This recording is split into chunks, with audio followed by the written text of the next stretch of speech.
Eto na no mga kalanggam, alam nyo ba, dati isang reyna lang ang nakatira dito sa ating test tube setup. Nag-iipon ng lakas para sa kinabukasan ng kolonya. Pero ngayon no, eto na sila. Siyam na nga kasama ang reyna. Nabuo na ang unang generation ng mga mandirigmang mga trap joant. At kung may mga mandirigma, dapat may kalaban din. Kaya ngayong araw no, ipapakilala ko sa inyo si Dodong the Dubia. Hindi niya alam no kung anong gulo ang papasukin niya. Kaya feeding time tayo ngayon no. Ang iaalay natin ngayon ay si Dodong. Fresh na fresh at ready na tayong ipakilala siya no sa ating mga trap joant. Kaya umpisan na natin ang feeding time. Ilapag lang natin si Dodong no dito sa outworld ng ating mga langgam. At agad-agad namang nakita ng mga mandirigma natin. Ready to snap. Ayun na nga no. Walang kaano-ano. Kita nyo ba yun? At kinagat na. Unang kumilos ang mga langgam natin. Agad na pinalibutan at inobserve kung saan siya dapat umatake. Yan ang signature move ng mga trap joant natin. Isang mabilis na click kayang magpakawala ng 60 meters per seconds na bilis. Para kang sinampal ng P6.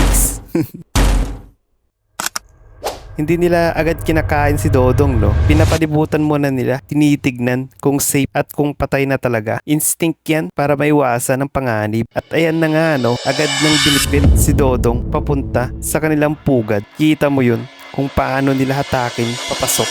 Ang species na to ay isang Odontomachus semelimus o mas kilala bilang trap joant. Isa sa pinaka-iconic dahil sa jaw speed at defensive strike. Pero kahit matitikas sila no, di rin biro ang panganib sa kanila. Kailangan ng tamang humidity, tahimik na environment para tuloy-tuloy ang brood development. Dati nga no, queen lang to walang worker, puro egg pa lamang. Pero ngayon no, siyam na sila. Imaginin mo, mula sa isa, naging mini army na. Ganito rin siguro ang pakiramdam ng mga proud parent. Yung nakikita mong unti-unti silang lumalakas. Unti-unti silang nagiging pamilya at isang kolonya. Mula sa queen lang no, ngayon ay siyam na sila. Malayo pa to, pero bawat feeding natin ay progress yan. Sa mundo ng mga langgam no, bawat galaw may dahilan. Ang bawat kagat ay hindi basta-basta. Akala natin simpleng feeding lang to, pero sa ilalim ng lente may mas malalim na kwento. Ang reyna, tahimik lang siya, nakamasid, pero siya ang puso ng lahat. Sa bawat itlog na nilalabas niya, may bagong sundalong isisilang. At ngayon no, may bagong yugto na namang magbubukas. Ang mga mandirigma handang pumatay para mabuhay. Pero sa likod ng katahimikan ng inisyong founding nest natin no, parang may sinusubukan silang itago. Isang sekreto. Basura lang ba to o may mga bagay silang nililibing na hindi natin dapat makita? Ang mga trap joant no,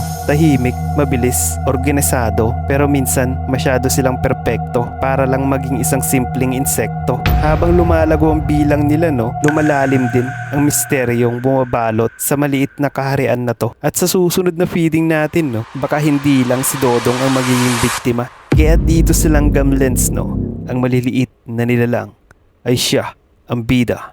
Follow Langgam Lens.